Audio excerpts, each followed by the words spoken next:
Bonjour à tous, bienvenue sur la chaîne Sciences et Culture. On est très heureux de vous retrouver pour un tout nouveau format. En plus des conférences et des entretiens que nous allons continuer de vous proposer, on vous propose de découvrir des documentaires faits par des étudiants en partenariat avec la chaîne. Pour commencer, on vous propose de découvrir le premier épisode d'un documentaire tourné par Simon. Après avoir travaillé comme des pays comme l'Irak, il a passé 1 an en Nouvelle-Calédonie et a essayé de décrypter les différents événements qui se sont passés dans la région. On espère que ça vous plaira. Si vous aussi vous avez des idées de documentaires, n'hésitez pas à nous contacter. On vous souhaite une très bonne vidéo.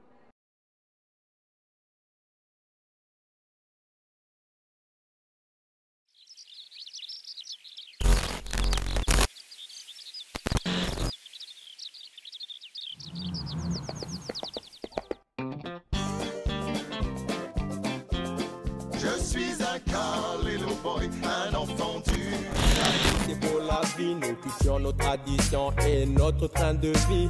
Oui, c'est ça la vie, en canal. I am a sweet car little boy, and a long way. Mais bon, tant qu'il y a le soleil, nos mers et puis nos rivières, que Dieu nous a donné depuis des Car little millénaires. boy, un enfant du caillou.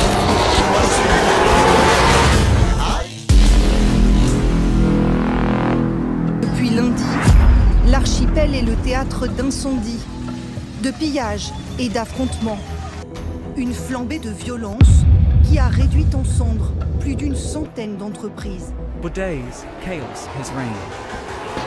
Des émeutiers qui sont parfois très jeunes. On a des gamins de 12, 14, 16 ans qui sont sur les barrages.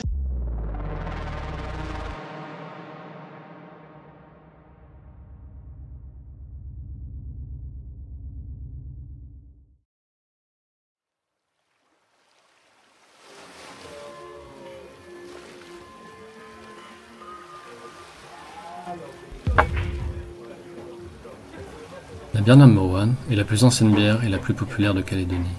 Cette bière est un concentré de l'histoire de l'île, pour le meilleur et pour le pire. Issue d'une entreprise fondée par Edward Pancoast, un descendant d'un aventurier anglais échoué sur l'île, et d'une famille de chefs coutumiers Kanak, la bière est consommée par toutes les communautés du territoire. Mais il y a une facette plus sombre. La famille Pancoast est devenue au fil des générations un petit empire économique local dans le nickel, la grande distribution, l'automobile, et qui, avec d'autres familles, capte la plupart des richesses de l'île. L'alcool est aussi un problème majeur en Calédonie où l'alcoolisme est plus que partout ailleurs en France à l'origine de nombreuses violences et accidents et affecte en particularité la communauté kanak. La Nouvelle-Calédonie est un archipel tropical situé en Océanie, à 16 000 km de Paris et 1500 km au large de l'Australie. Sous souveraineté française depuis 1853, l'archipel est relativement grand et fait 3 fois la Corse et compte 271 000 habitants. L'archipel, peuplé depuis 3000 ans par une population mélanésienne, est découvert tardivement en 1774 par l'explorateur anglais James Cook. Vers les années 1850, l'appétit des grandes puissances s'aiguise dans la région, et la France décide de s'emparer des territoires en 1853 pour faire contrepoids à l'Angleterre dans la région. Elle y développe une colonie de peuplement en y envoyant des bagnards et des colons libres. Ce sera avec l'Algérie la seule colonie de ce type de l'empire colonial français. Alors que dans les autres colonies la présence de citoyens français est faible, l'arrivée de dizaines de milliers d'Européens sur le territoire calédonien entraînera des conflits et des tensions particulièrement violentes propres aux colonies de peuplement.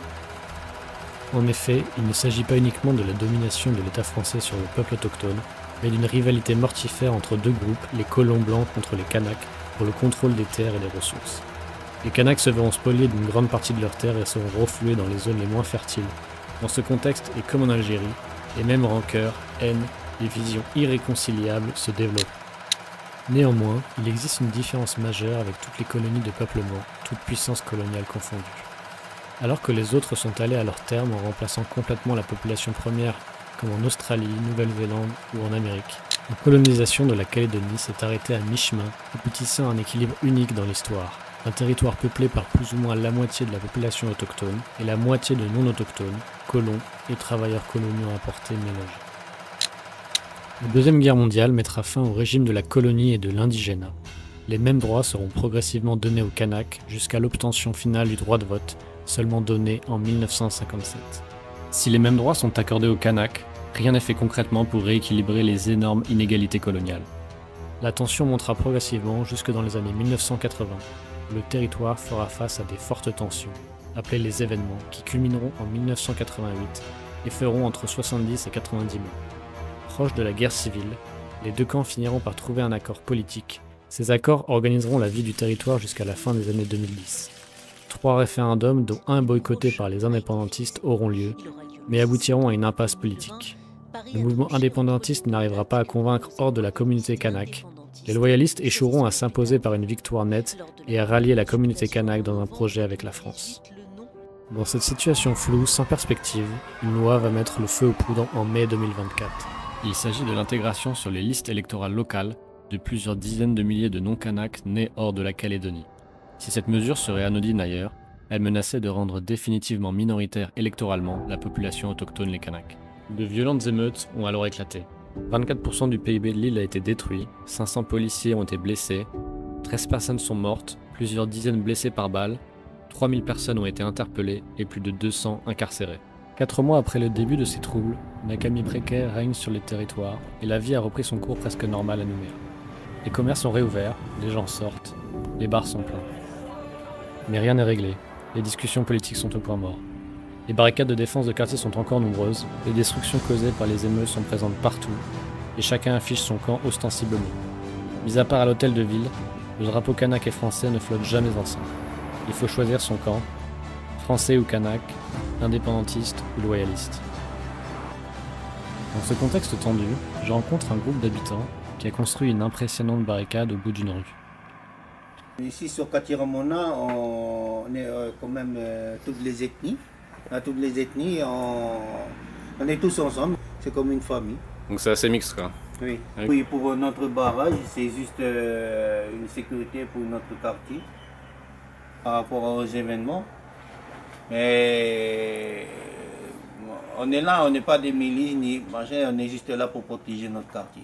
Donc, oui. Est-ce que ça a chauffé un peu ou grâce au barrage justement il n'y a pas eu de problème Ça a chauffé un peu, mais pas vers notre quartier. C'est d'autres quartiers que ça a été chauffé, c'est pour ça que nous on est restés ici, immobiles. Je réussis également à échanger avec un ami qui vit au Mont d'Or, un quartier de 12 000 habitants qui reste coupé du monde par le blocage de la seule route les reliant à Nouméa. Les premières semaines, je vais employer un mot fort, mais on était proche des conditions de Gaza, quoi. C'est-à-dire qu'on était ravitaillés de rien, et donc les magasins étaient vides, et on n'avait rien à bouffer. Et on s'est retrouvé dans une situation de détresse pour beaucoup. Les Mondoriens restent bloqués chez eux et donc ne travaillent pas et donc pyramidalement ne rentrent pas d'argent. Et petit à petit, depuis maintenant plus de 120 jours qu'on subit ça, eh bien ça devient très très compliqué pour nous tous. Et moi dans le paquet, j'ai 3 mois de visibilité pécuniaire, on va dire, et après je perds tout. Ma maison, tout ce que j'ai acquis en 20 ans de Calédonie, puisque je n'ai plus de travail depuis la semaine dernière maintenant, et que j'avais pas des mines et des cents devant moi. Tout le monde a un gros grief là, contre eux, sur ce qu'ils nous ont fait. Ils nous ont mis à terre. Ils nous ont brisé nos vies. La colère, elle est contenue. On est obligé de la contenir, sinon il va y avoir vraiment du grabuge. Je crois qu'on en est à notre limite de patience et d'acceptation. Si ça venait à repartir en live, je pense que je ferai partie du cortège, mais pas dans le bon sens. Donc il faut pas que ça arrive, parce qu'on est tous à bout là au Mont d'Or. L'avenir ne semble pouvoir offrir que de l'incertitude et de l'amertume. Amertume, c'est le goût que me laisse à moi aussi la Nouvelle-Calédonie, pour des raisons bien moins graves. Arrivé sur le territoire il y a seulement 1 an, je comptais trouver ici un nouveau départ en travaillant pour l'agence de statistiques publiques locales et sur le recensement de la population. Le recensement est annulé, mon contrat non renouvelé car le territoire est en grande difficulté financière. Je vais devoir quitter le territoire. Je suis amer aussi car je pars avec un goût d'échec personnel. J'ai eu du mal à me faire la vie calédonienne, à développer des relations, à trouver des loisirs qui me plaisent. Pour conjurer cet échec, j'ai décidé de laisser de côté les chiffres, les livres, les graphiques, les données, et de partir faire le tour de la Calédonie et rencontrer ses habitants. L'itinéraire sera simple, je ferai le tour de la Grande Terre en une dizaine de jours. La méthode l'est encore plus, ce sera l'improvisation, je pars avec le strict minimum et je me déplacerai en stop. Avant de partir, je rencontre par hasard Marguerite Declercq, une rencontre incroyable qui me transporte loin dans le passé. On date parfois le début des troubles et de la violence politique en 1981, date de l'assassinat du leader indépendantiste Pierre Declercq. Pierre Declercq était le mari de Marguerite, qui vit encore dans la même maison où il fut assassiné. Je me retrouve 43 ans après face à la même fenêtre, où le tueur a tiré à bout portant. Et on pense qu'il est plutôt arrivé par là ou Non, je pense qu'il est plutôt arrivé par là.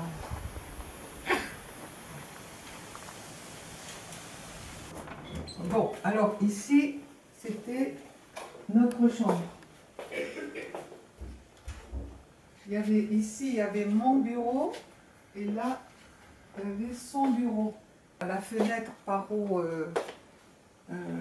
le coup de feu, il se situait, je pense, à peu près ici. Donc on voyait simplement un petit rond ici, là, voilà, quelque chose comme ça. Moi, je l'ai trouvé ici, couché par terre ici. Et donc, est-ce qu'il s'était levé pour... parce qu'il avait entendu peut-être un peu de bruit dehors, regarder qu'est-ce qui se passait, je ne sais pas. Il a été touché sur le côté. Est-ce qu'il a voulu protéger sa tête? Je ne sais pas. Est-ce qu'il a levé le bras pour... Je ne sais pas. Je ne sais pas du tout. Lui aussi, il est né dans le Nord, à Luin, la frontière belge.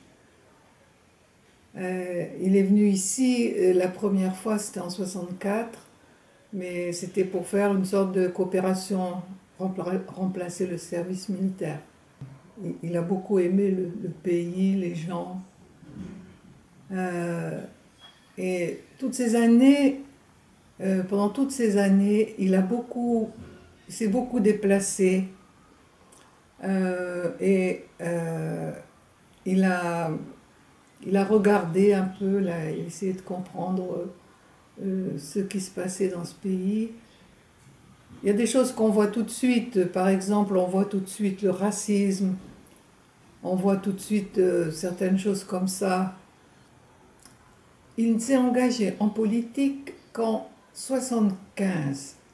Donc entre 75 et 77, il a beaucoup travaillé avec les gens ici de la Conception, mais aussi des gens de Canala, pour obtenir un congrès d'Union calédonienne qui change sa position, parce que jusqu'ici, l'Union calédonienne était autonomiste.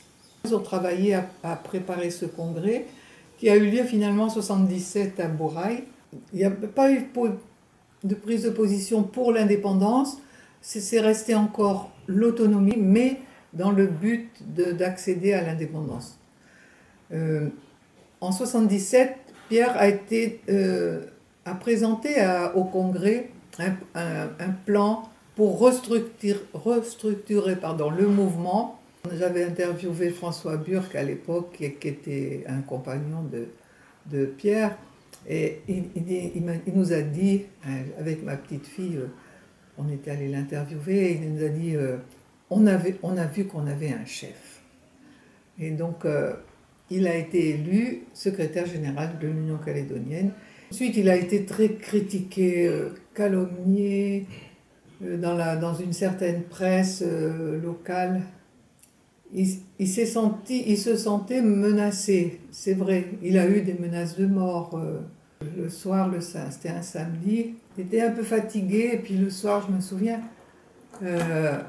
il a mangé, et puis on a d'abord mis coucher les enfants, et puis on a mangé après. Et puis, il était un peu fatigué, quoi. Il disait, c'est un peu dur, ça n'avance pas l'idée de l'indépendance. Il voyait bien qu'au niveau du gouvernement français, ça s'était bloqué. Donc moi j'étais un peu fatiguée, donc il m'a dit, bon, tu vas te coucher. Il m'a dit, va te coucher, puis j'ai dû m'endormir tout de suite, et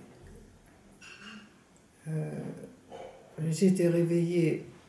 Je suis tout de suite allée par la porte. Dans notre chambre, il y avait une porte qui donnait directement dans le bureau, puis là j'ai vu, tout de suite il était par terre, et puis il y avait du sang qui sortait de sa bouche encore. Et il ne m'a pas reconnu. Moi maintenant, on en a fait le deuil de la justice. Hein.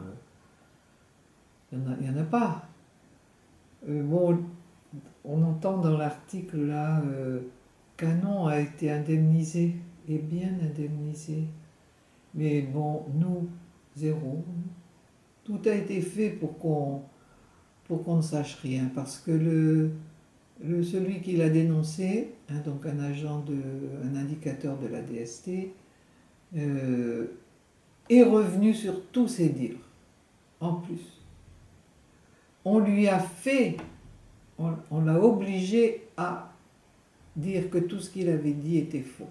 Il n'y a pas eu de jugement, et à la fin, ça s'est terminé par la loi d'amnistie. Il y a eu une loi d'amnistie ici pour tous les crimes qui ont eu lieu entre 84 et 88. Mais là, lui, son assassinat, c'est en 81.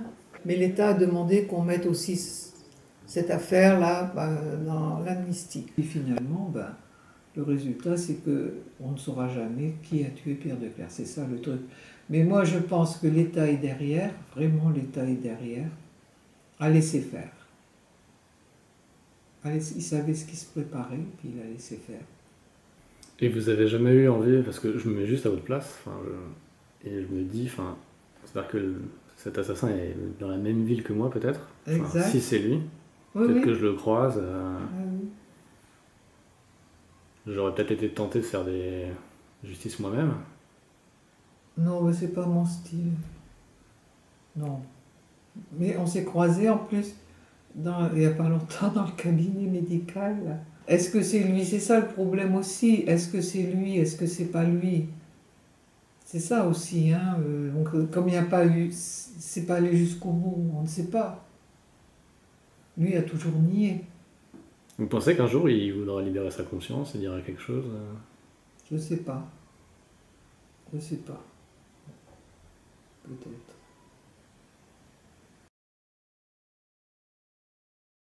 L'histoire de la Calédonie est vraiment très trouble. Il y a de nombreuses zones d'ombre, et le drame qu'a vécu Marguerite en est seulement l'un d'eux. Je crois qu'il est maintenant temps pour moi de quitter Nouméa, mon bureau et les chiffres, pour me plonger dans l'histoire de l'île et rencontrer ses habitants, ses secrets, et vous montrer la Calédonie dans toute sa complexité. Allez, montez avec moi, je vous emmène.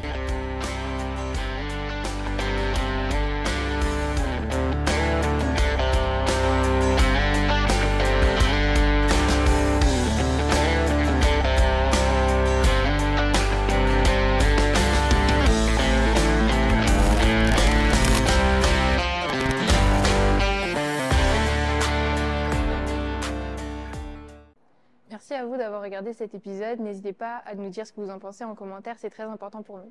On se retrouve la semaine prochaine pour un nouvel épisode. En attendant, n'hésitez pas à vous abonner, à liker et partager la vidéo et à suivre Sciences et Culture sur les différentes plateformes. À très vite.